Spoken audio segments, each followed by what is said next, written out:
Hello! Haberman here, and today I am bringing you the Castlevania Adventure. First Castlevania game for the Game Boy, first of 3. We're gonna go through all of them. With me today I have a guest commentator.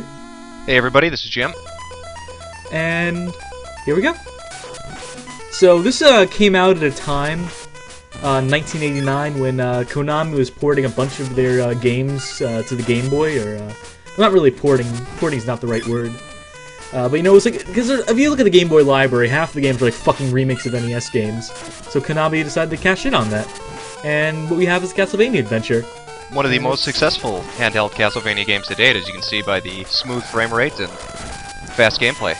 Yeah, this isn't Fraps being like a bad recording program or anything. The game is really this slow, and the audio glitches out this frequently, even if you're playing on a real Game Boy, which I can attest to personally, because I have played this on a real Game Boy. I own this on a real Game Boy, and it's pretty awful. That's a point of pride, alright. Yeah, I think, in fact, Sega used this in their Game Gear commercial to illustrate just how shitty it was. Oh, blast processing, not on a Nintendo. Here's Castlevania Adventure. Sega does what Nintendo don't. Oh, I should point out, there are no sub-weapons, like no crosses, no daggers, no axes, just your whip.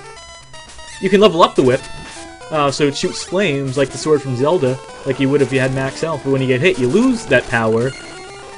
Whenever time you get hit, your whip downgrades from the possible 3 levels to like level 2 or level 1. Well, so real men don't need sub-weapons. I mean, I think Koji just put the hearts in here as a cock tease to get you kind of amped up waiting for that dagger to come, but it's never coming. Oh, and ducking doesn't work.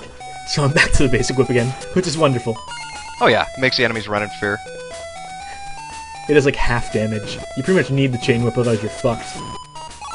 They give you a shit ton of invincibility in this game, the invincibility crosses. And the reason, pessimistically, cynically, it sounds cynical to say this, but it's true. It's really just them. They realize that you're not going to beat this game without the invincibility. You're not going to be able to climb the rope with the falling eyeballs. Because the eyeballs, they don't know how to make them stop when you're on the rope. So you need the invincibility, otherwise it'll just kill you on the way up. So they need to give you the cross, otherwise you can't progress. You'll just keep on getting knocked off the rope. So if you make it to the rope and you don't have the invincibility anymore, tough shit.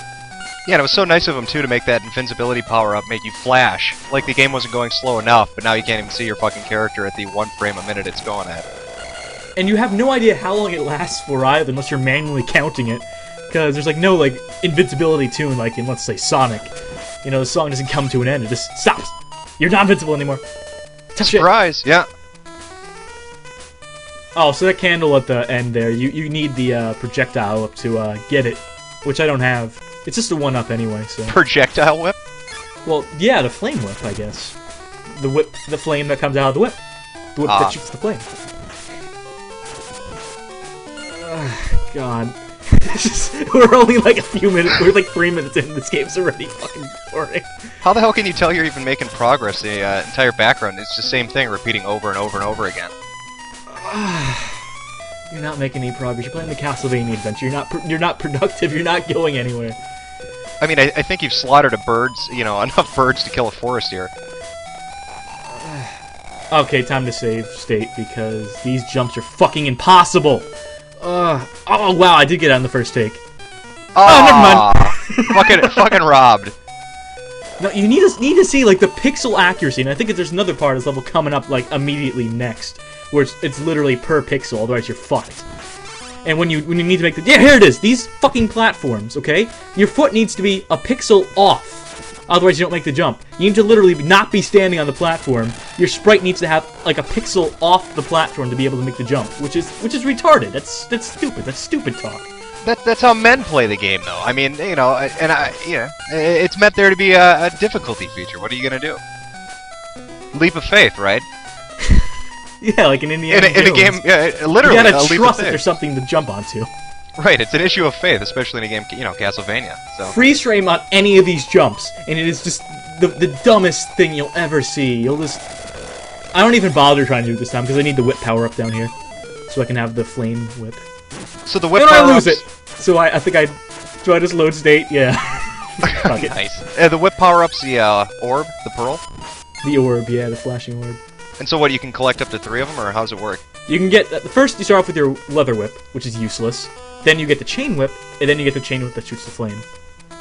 Which is standard, right? I see a lot of whips that do that in real life, so makes sense. Yeah, it's Barnum and Bailey's. They innovated it. You know, for their Tiger Act, they wanted to give it an extra boost for the 21st century. Because nothing's better than a tiger getting whipped with a flaming chain. So this is retarded for any Castlevania game. This never happens. Instead of the boss just coming out, you have to hit a candle. Not only is it the candle, you have to click its orb and then the boss will appear. Otherwise the boss just won't show up. Oh, they're giving you a minute to collect yourself after that intense gaming session of getting through the death traps. And of course the flame doesn't even work on him, because this bounces right off his reflective armor. So we're just using the chain whip now. So they just like fucking with you. No sub-weapons, give you a whip upgrade that really doesn't do anything. At least he explodes. At least that's satisfying, sort of. Sort of. It's like they have any of the bosses from the original Castlevania games. Like Frankenstein, the Mummy, none of that. It's just generic boss. Just a guy in armor. Well, they're saving it for the later stages, right? Why did whoever decided that having the beeping sound as a timer becomes points was a good idea? It's a terrible idea. Well, so here's the next level. Little preview, few seconds. Not gonna go into it this time though. A little bit of a teaser. This teaser. That's what's coming up next. Caves. 4 levels. That's the second one.